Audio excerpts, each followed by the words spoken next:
Alright, so this is a suggestion that somebody made about a year ago, and I just kind of, left the topic down to the side or whatever, but it popped up a couple times, so you want my thoughts on it? Here they are.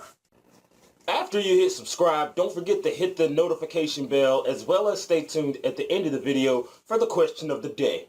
Let's go!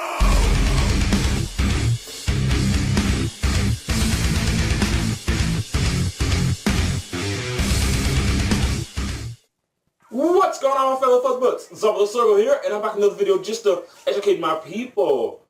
Okay, so today we're going to get on the good old topic of what's those things called? Yeah, that's right. The MURRSUITS. Now, this is a disambiguation of fursuit because the term MURRSUIT is used to describe a fursuiter who is generally of a sexual nature. It's like a sexual dimorphism of regular fursuits because, fursuits, they don't really have like that much anatomy work to them, like as far as like actual, reproductive parts and stuff like that, because we try to, shy away from that thing because it just doesn't seem clean. When it comes to suiting, we try to make the experience as clean and friendly as possible. But you'll notice, well, you probably haven't noticed because they are quite uncommon, or as well, I haven't ran into it like at all. Then again, I don't really go to that many conventions, so it'd be a, kind of a no-brainer that I haven't run into something like that. But you'll notice that some fursuits, they have like really voluptuous boob areas, and like they'll have like crotches made and stuff. Some have their crotches open. Now, don't shun the open crotch thing, because when you have to use the bathroom, getting in and out of your bodysuit can be a disaster.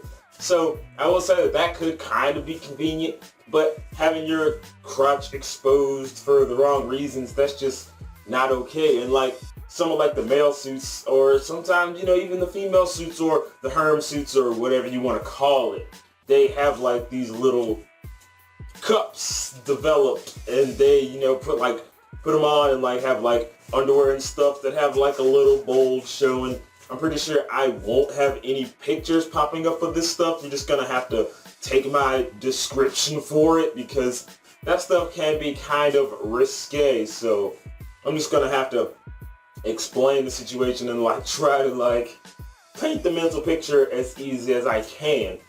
Now, I won't say that feminine padding on your fursuit is a bad thing, because if you want to have a little bit of padding on your bodysuit to more accentuate the femininity of it, because I know that when it comes to a lot of suit makers and a lot of suits, it can be a little bit difficult if the character is indeed female, or feminine for that matter. And so sometimes people, they'll request to have a little extra padding put on the hip area. And they can add some extra padding to the chest just to kind of give it some depth.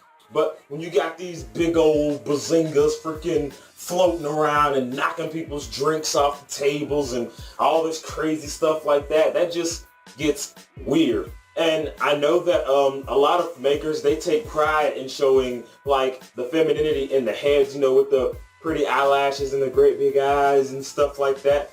And that is a really good thing too. But sometimes whenever somebody gets the suit, they're not quite satisfied with what it looks like. That's why they'll have these little changes go into effect, and they're like, hey, you can add a little bit of feminine padding here or there and stuff like that, just to kind of make it more likable for themselves.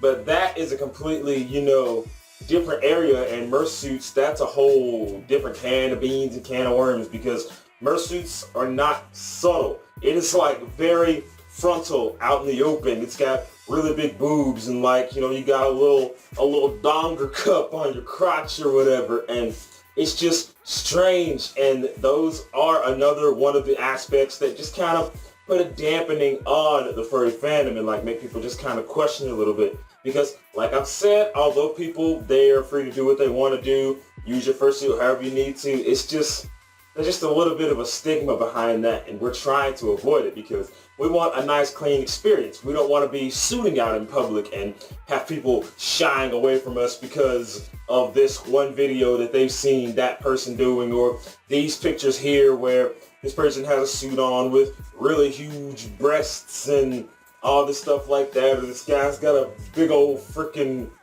horse hose pipe that he's just twirling around and stuff like that, because that is just not good stuff for us. And of course we have to try and suppress that if at all possible, because like I say, we just want a fun and, you know, happy-go-lucky fursuit experience.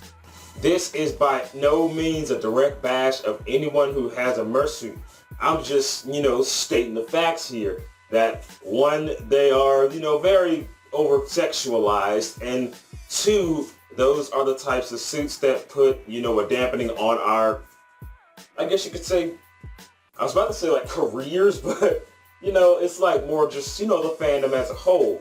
It just kind of hurts it just enough to make the public kind of, well, I wouldn't say shy away, because the public, they like that type of stuff, especially paparazzi, because they'll eat that stuff up and make all this propaganda, you know, furries are disgusting, furries are over-sexualized, and, you know, all these things. That gives them the substance they need to make us look bad. And of course, people already do that enough as is, and we don't need anyone fueling that fire. So, one suggestion to all the new suitors out there, if you plan on getting a fursuit and you want the feminine padding, make sure that you don't request to go overboard. Now, I do know that a lot of fursuit makers don't do the whole MURRSUIT thing because they know about the stigma and they want to, you know, keep that on the sidelines if at all possible. So yeah, I mean, having a little bit of feminine padding isn't bad, just don't overdo it. Don't try to say, hey, I got this male character, when you make the bodysuit, can you give him a dingle-dang? Try not to do that, because that maker could very well blacklist you for that request, because they are fully entitled to, you know, accept or deny any person's work that they choose. So if you come at them with a request like that and they deny you and they say, oh, by the way, I'm no longer taking quotes from you again, then hey, you can't really get too mad at that, because that is a very outlandish request. Doesn't seem like it, but it really is. So please, please, please just kind of keep it subtle, keep it to a minimum, and you will be okay. But for right now, I'm going to go ahead and close this. So if you like this video, go ahead and scratch that like button so that I can know to post more awesome content in the future. You want to talk to me? Perhaps through Twitter. You want to stay updated as well as know when the next Q&A is going to be? Have for Infinity. Want to drop fan art, ZabuTheSergal? Fan art is always welcome. Keep it PG-13. But as always, my name is ZabuTheSergal, and I'm out of here. La la la la.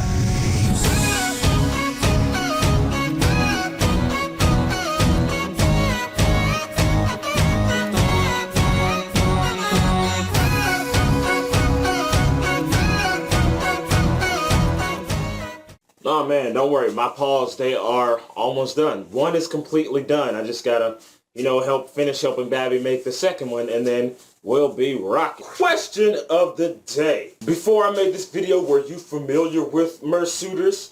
Post your thoughts down in the dibbly below, and I'll share my thoughts with you guys.